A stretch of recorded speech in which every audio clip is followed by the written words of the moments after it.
Bernard of Neuf-Marché was the first of the original conquerors of Wales. Quote, "He was a minor Norman lord who rose to power in the Welsh Marches before successfully undertaking the invasion and conquest of the Kingdom of Brycheiniog between 1088 and 1095. Out of the ruins of the Welsh kingdom he created the Anglo-Norman lordship of Brecon. His byname comes from Neuf-Marché, from the Latin Novo Mercato, and has sometimes been Anglicised as Newmarket or Newmarch. Coming to England, because Bernard's family had attachments to the monastery of St. Evroul-sur-Ouche, the monkish chronicler Orderic Vitalis of that foundation had special knowledge of him and his family, though this still does not reduce the general obscurity of his origins or his life when compared to the richer Marcher lords. Like the great Roger of Montgomery, Bernard was the son of the minor and incompetent Norman Baron Geoffrey de Neuf-Marché and Ada de Hugueville, and he was born at the castle of La Neuf-Marché en Lyons on the frontier between Normandy and Beauvais. His ancestors on his mother's side had founded the town of Beauvais south of Gep on the Seine, while his paternal grandfather, Turketel, had served the young William II of Normandy as a guardian and was killed in that capacity. On his mother's side he also descended from Richard II of Normandy. The question of Bernard's participation in the Battle of Hastings and therefore in the Norman invasion is subject to debate. While Bernard had close family connections to the port of St. Valery-sur-Somme from which William's invading fleet launched, Bernard himself was not the ruler of that city and need not have been in the fleet. He had later connections with Battle Abbey. He established a cell of that abbey in Brecon, but that may have been an analogous foundation intended to mark his conquest of Brecon-His. Bernard's peculiar absence from the Domesday Book more or less damns the case for his presence at Hastings, for it is impossible that a noble participant in the victorious battle should not have received land to be recorded in Domesday if he was still living in 1087. Rise to power. Bernard was finally rewarded by the king, then William II of Normandy, in 1086 or 1087. He received lands in Herefordshire and lands which had devolved to the crown with the deaths of Gilbert FitzThorold and Alfred of Marlborough. Gilbert's lands were concentrated in Herefordshire and included the manors of Berk, Middlewood, and Harewood in the Golden Valley and the castles of Dawston, Snodhill, and Ureshay, connecting Clifford Castle to Lewes Harrel, which belonged to Alfred's lordship. Among Bernard's acquisitions from Gilbert was the Domus Defensibilis of Erdesley. From Alfred he received Pembridge, Burghill, and Brinship. Of these Snodhill was not founded until the 12th century and then became the caput of the honour of Chandos. Bernard was also established in Speen and Newbury in Berkshire and Brinspanburg Hill in Herefordshire sometime before 1079. Both these latter villas were held from his honour of Brecon in the 12th century.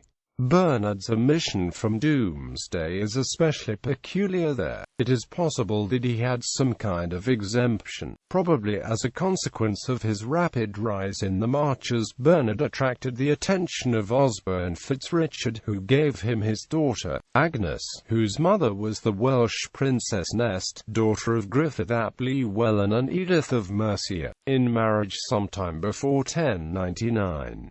She brought with her dowry of Berrington and Little Hereford. All of Bernard's estates lay in the valley of the River Wye and along an old Roman road which led from Watling Street to Wygar and on into Brecon-His. The military possibilities of that road could only have encouraged his subsequent ventures into Wales. Conquest of Brecon-His. Bernard joined the rebellion of the Marcher lords against William Rufus at Lent in 1088. Bernard escaped without recorded punishment and the king probably conceded the Marcher lords the right to expand the lands by conquest at the expense of the Welsh buffer kingdoms of Brecon-His, Morgannwg, and Gwyn LLWG. Shortly after the settlement with the king, Bernard spearheaded an invasion of Brycheiniog which was to lead eventually to its conquest. Before the end of the year, though, he had captured Glaisbury, for he issued a charter for lands near that place to the Abbey of St. Peter's at Gloucester. The chronology of events at this juncture is often confused. Bernard may well have already been in power in Brycheiniog by 1088 if he had already inherited a claim to it after the defeat of Roger de Breteuil, Earl of Hereford, in 1075. In 1088 the king, William Rufus, confirmed a previous charter of Bernard stating that he had already made an exchange within his lordship of Brycheiniog at Glaisbury. He also already held Castel Dinas, which had probably been built by the Earl of Hereford before 1075. After the initial conquest of 1088, Bernard continued warring with Brycheiniog until 1090, probably supported by Richard FitzPons, the Lord of Clifford. Talgarth was captured early and a castle was constructed at Brecon.His where the rivers Dwlais and Lynfi meet, a site probably central to the lees of the Dywysog of the Comote of Brecon.His. By 1091 Bernard had reached the valley of the Usk, which was at the centre of the kingdom which was to become his own principality. There is some discrepancy in this description of events also. Richard FitzPons was Lord of Llandovery, which he had reached probably through Glamorgan, already by 1088. Brecon.His castle may not have been built until 1144, when Roger FitzMiles, Earl of Hereford, is first recorded granting it as a 5 knights femine barony to Walter de Clifford, son of Richard FitzPons. According to much later accounts and reconstructions, of dubious accuracy but which contain some references to verifiable history, the king of Brycheiniog, Bleddyn ap Mareiniog, allied with the king of Deheubarth, Rhys ap Dwr, in 1093 and tried to attack the forces of Bernard which were building a castle at Brecon on the Usk and Hondhi in the centre of a great plain in his kingdom where several Roman vii met.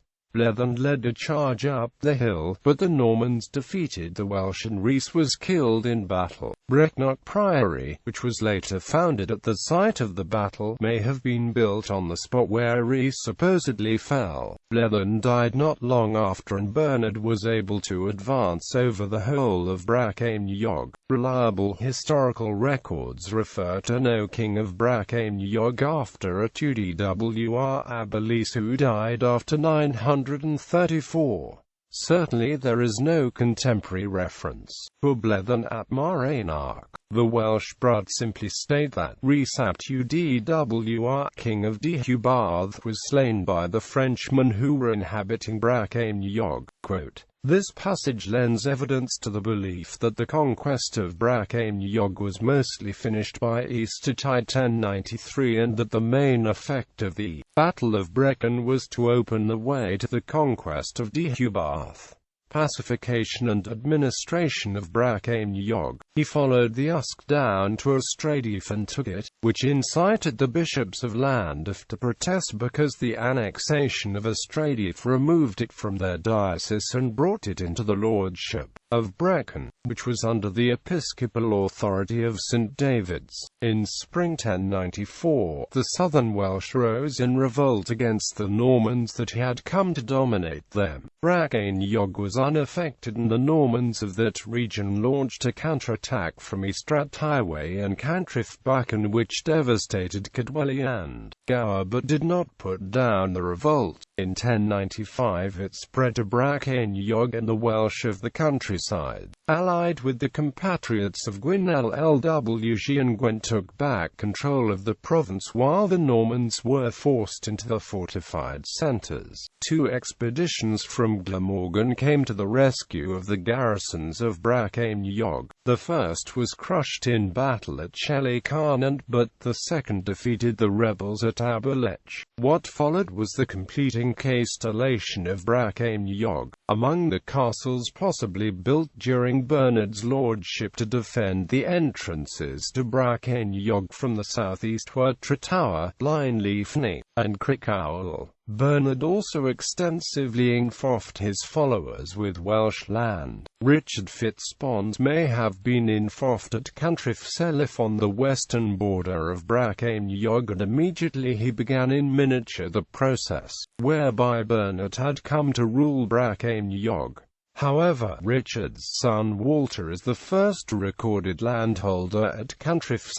Furthermore, Bernard enforced the sons of the king he had displaced in the less habitable land, thereby creating a loyal Welsh aristocracy and extracting more out of his land than the Normans otherwise knew how to do. The Normans lived predominantly in the valleys and lowlands in an agrarian society, while the Welsh kept to the hills and mountains, living pastorally, thus creating an overall economic gain. Among Bleden's sons, G.W. Argan received Blaenliefni and Aberliefni, while Caradog received an unnamed hill country, and Drymbenog, Bleden's brother, was given land neighbouring that of Richard Fitzpons. Death and succession. By the time of his death around 1125, Bernard had established a flourishing borough around his castle of Brecon. Henry I had married Bernard's daughter Sybil to Miles Fitzwalter, the High Sheriff of Gloucestershire, in 1121, and passed a significant portion of Bernard's honour to him as a dowry, including Hay-on-Wye Castle. According to Geraldus Cambrensis, this was because Maheld a Neuf-Marché, the son and heir of Bernard, had mutilated the paramour of his mother. In vengeance, his mother, Nestor, swore to King Henry I that her son was illegitimate. Henry was therefore able by law and custom to pass over Mahel and give the land to his friend and confidant Miles Fitzwalter, with Bernard's legal heiress in marriage.